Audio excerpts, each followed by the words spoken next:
ஓம்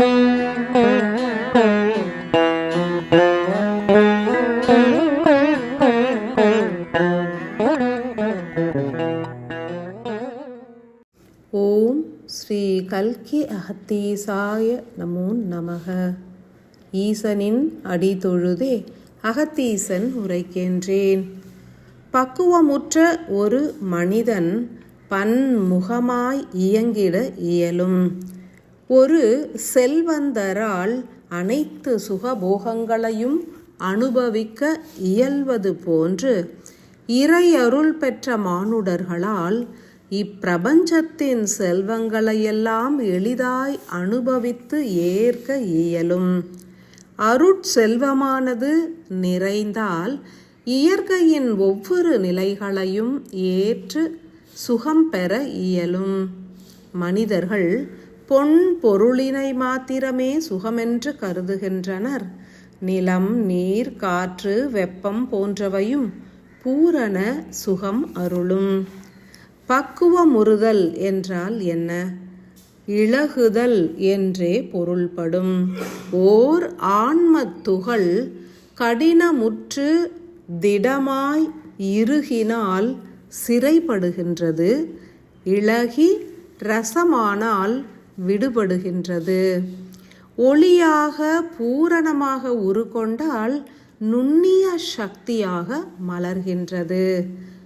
மிக நுண்ணிய ஒளிச்சிதறல்கள் யாவும் பக்குவமுற்றால் மாத்திரமே கிட்டும்.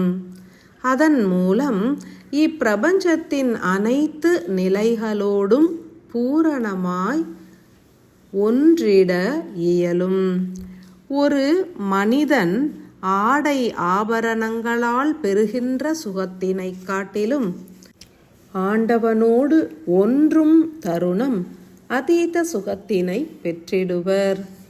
இறைவன் படைத்த ஒவ்வொரு நிலைகளோடும் கரைந்து நின்றால் அதன் தன்மையினை உணரலாம். முத்துக்களை கோர்த்து மாலையாக அணியும் தருணம் உருவாகும் மகிழ்வு நிலையை காட்டிலும் கடல் நீரோடு நுணுக்கமாய் கலந்து முத்து உருவாகி நிலைக்கும் பகுதியோடு கலப்புற்று நின்றால் பேரானந்தம் சித்திக்கும். பவழ மாலைகளை அணிவதனை காட்டிலும் பவழப்பாறைகளோடு நுண்ணிய அணுவின் ஒளியாய் சிதறி உருமாறி ஒன்று கலந்தால் பேரானந்தம் சித்திக்கும். ருத்ராட்ச மாலைகளை அணிவதனை காட்டிலும் அம்மரத்தோடு ஒன்றி கலப்பது மிகவும் சிறப்பு.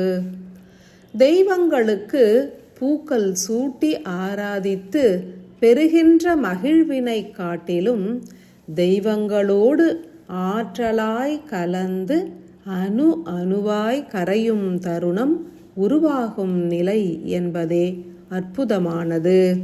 அன்பு சீடர்களே, இப்பிரபஞ்சம் எனும் பெரும் செல்வத்தை அனுபவிக்க வேண்டும் எனில் ஆன்மா இளக வேண்டும், பக்குவமுற வேண்டும்.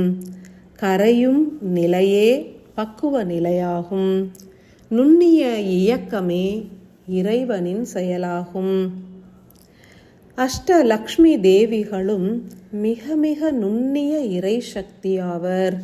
இதனை உணர வேண்டுமெனில் இளகி உருகி நெகிழ்ந்து உட்கலக்க வேண்டும். தைரிய லக்ஷ்மியை தொடர்ந்து உங்களது ஆன்மாவோடு உட்கலந்து அருள் பொழியும் சக்தி என்பது கஜலக்ஷ்மி தேவியின் சக்தியாகும்.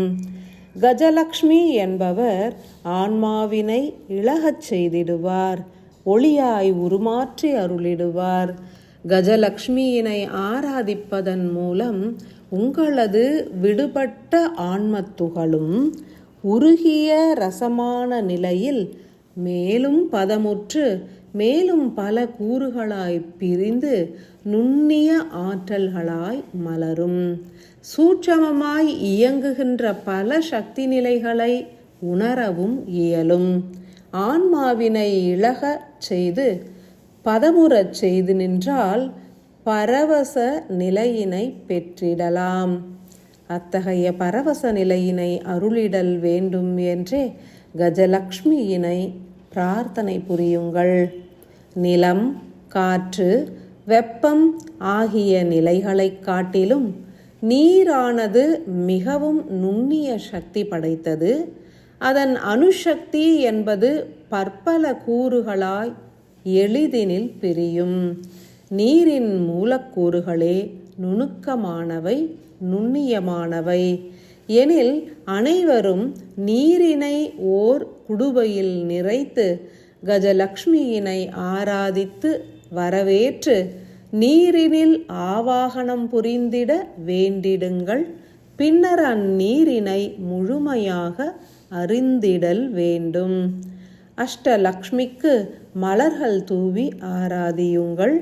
அதிக அளவு தீபச் சுடர்களை பொருத்தி சூழ இருத்தி மலர்த்திடுங்கள்.